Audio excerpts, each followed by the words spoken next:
Okay, we're back in session. The time is 8:54. We'll move on to item 2B, consider and take possible action regarding selecting a firm for superintendent search services. Do I have a motion? I thought we had one already when we Well, started. that was for A. Okay, So, sorry, I'm moving. so what happened with the last one? Did we just It drop? was just consider and hear. Hear and consider interviews, which we just did, I know, I wonder why we made a motion then. just because I wanted to. make You a know, motion. okay, well, now that I'm up to speed. I'm sorry? We did follow the protocol, so we could begin that item. That is correct. Okay, B, consider and take possible action regarding selecting a firm for superintendent search services. Second. Motion, Mr. LaFoille. Second, Mr. Macias. Discussion. It's open for all, and we have our posting up there, so. So we need to push our buttons? Yes, ma'am. Well, yes, push the button there, don't push it everybody. Literally only that big. Yes, ma'am. Go ahead, Mr. Macias. Mr. Macias.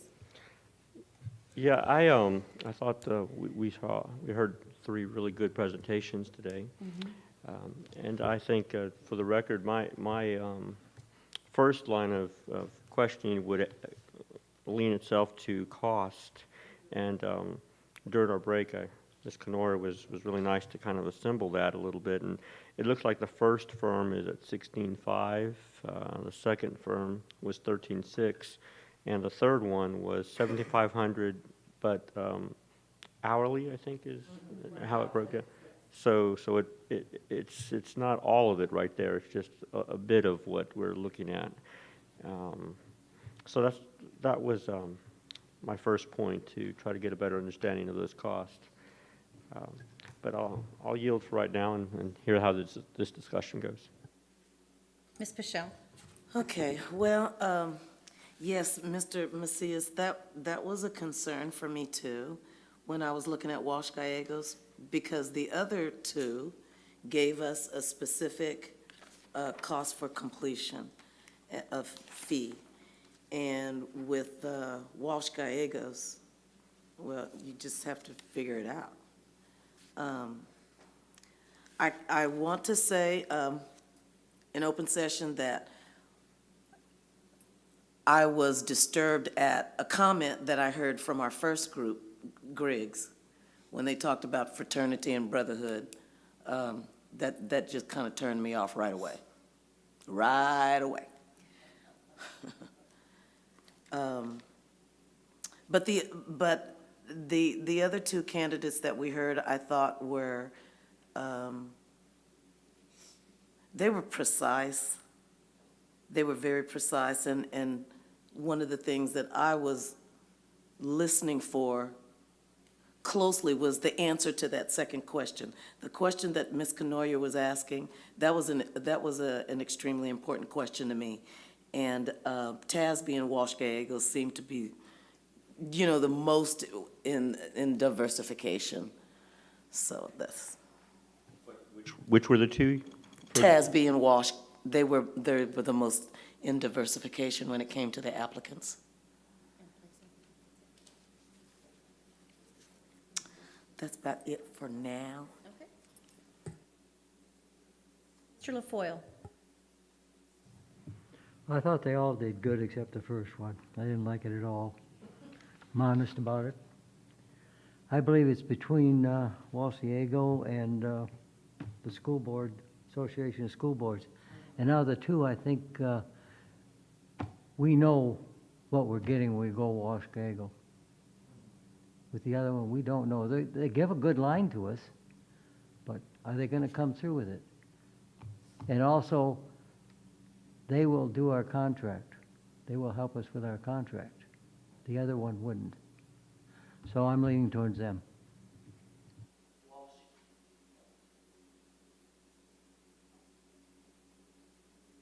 I think I liked a little bit out of all 3 firms. If we talk about the fees, I was looking back on page 9 for Walsh Gallegos.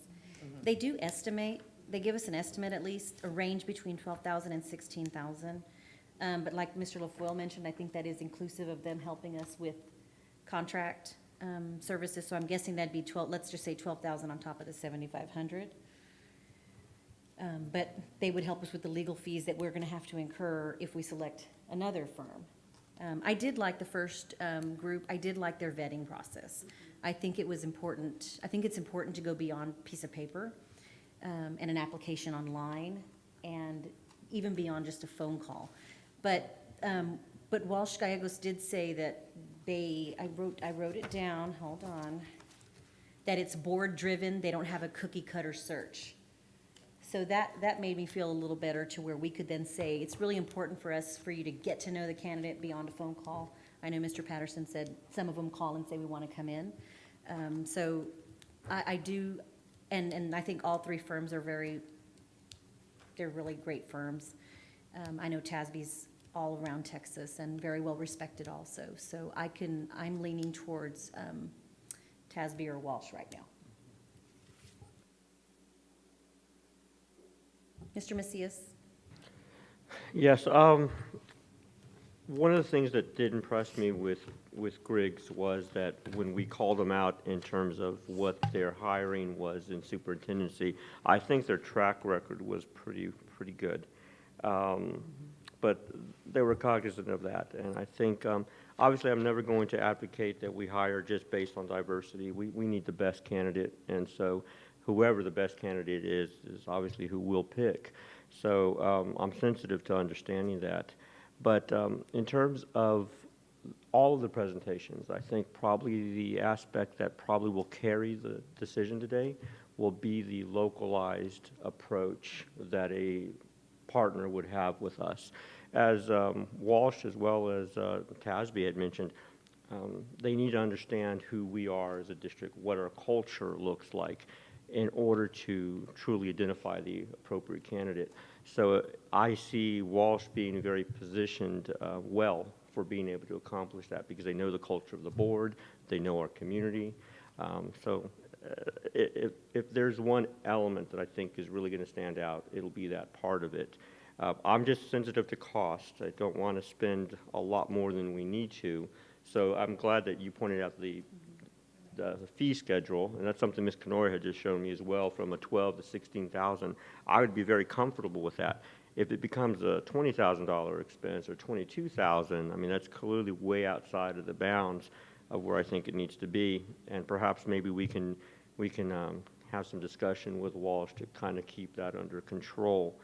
And I guess lastly, I like the fact that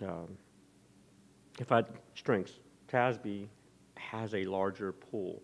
The impression I have is that we may get more candidates that may apply and give us a better option of finding someone. So those are the two. So if I had to pull the trigger, obviously I'm going to go with the localized attention and so forth. But the strength that TASB have is enormous in that aspect. So anyway. Ms. Rodriguez?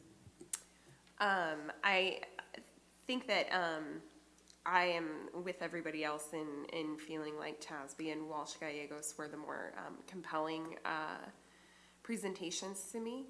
However, I do think there were two things that Griggs pulled out that I might want to influence the other firms to do. One, I think their elaboration on how they involve the community in the decision was the best answer that I heard.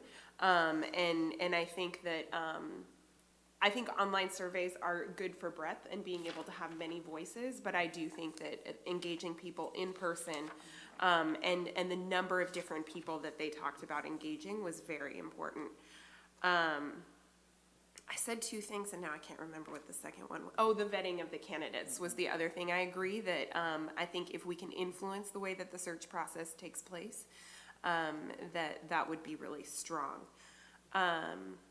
So yeah, the one concern, and we're talking about cost, all of us, am I understanding page 9 correctly on Walsh Gallegos's, that there's the 7,500 plus the 12,000 to 16,000, correct? Now, some of those legal fees we'd be paying anyway because of contract preparation and everything, but, yeah. Okay. But I like other people have voiced, do appreciate that it sounds like Walsh Gallegos would take the time to really understand the local context. TASB has like the breadth, but I didn't get the depth from them of how they would engage in the process. So, yeah, thank you. Ms. Canoyer? Thank you. I think I'm on the same page with my fellow trustees. My concern with our first firm was that they said that they have only done one search in the past 2 years. And so for me, that's concerning in terms of experience and knowing the candidates that might be out there that could be ready to step up and apply for our district. TASB, of course, brand name, we know them well. They've done a lot of good work with us, so always has a good reputation. Walsh Gallegos knows us very well, and for me, that's a benefit because they've been involved with discussions that we've had. I think they know how the board works and how we work together, and so that's a benefit there as well. So we're looking at a larger firm with many resources versus a smaller firm that knows us well, and so those are the two things that I'm weighing right now. Mr. LaFoille? To answer your question, Jose, is that they will put more work into it, Diego will, and they will give us the same thing the TASB's given us, and the price is cheaper. Because if we have to pay for somebody to come in anyway and do our contract, help us do our contract, that's an added expense. And as far as getting the quality people, they're out there. Once they see this is advertised, they're going to apply no matter who's doing the search firm.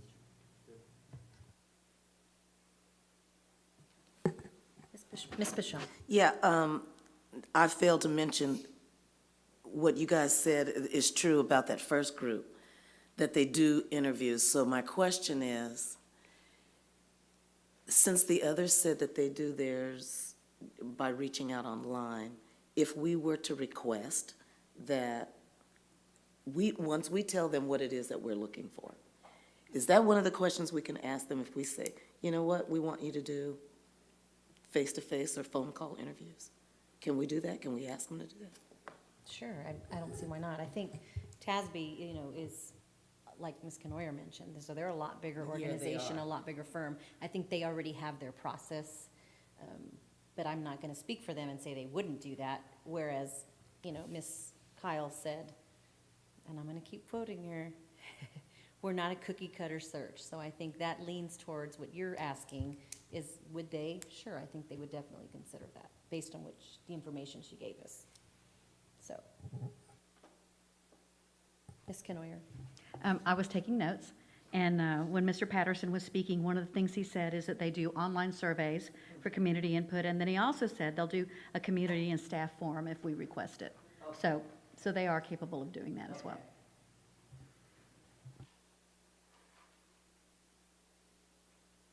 Mr. Macias? So is it still, I guess, the intent to have a superintendent by our July timeframe when we discussed it initially as our initial timeline? But that hasn't changed. I asked that because Walsh had said in their presentation that there was an aggressive timeline. So obviously we don't want an aggressive timeline. We want an appropriate timeline, but I thought July was appropriate, so I guess just. I think that depends on us. Yeah. And, how quickly can we come together with a profile of what we want? And I say quickly because we've already had a lot of discussion, and so that's why I think we're almost a little step ahead, and I do think, to your point, and I think actually all three of you may have said that, they do know us intimately versus some of the other firms. Well, I'm very excited to get the process started. I know that we also have to wrestle with the fact that we have budgets to go through, and so it's going to be a very busy time as we add this to our repertoire of things that needs to happen. But in that vein, I'd like to motion that we move with Walsh Gallegos as our search firm. Okay, I have a motion by Mr. Macias to select Walsh Gallegos as our search firm for superintendent search, and a second by Mr. LaFoille. Is there any further discussion? Okay, if there's no further discussion, we'll proceed to vote.